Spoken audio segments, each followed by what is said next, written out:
How to make a silhouette.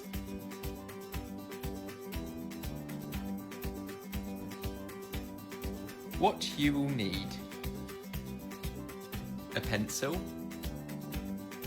or charcoal,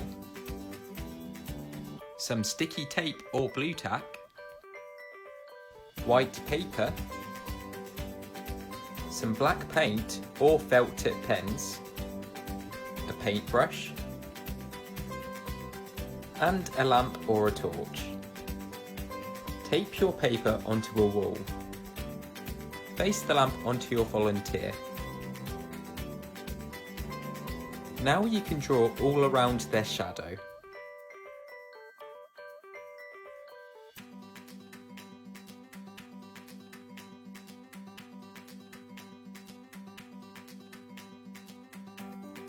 Now that you have their outline, colour the inside with black paint or felt tip pens.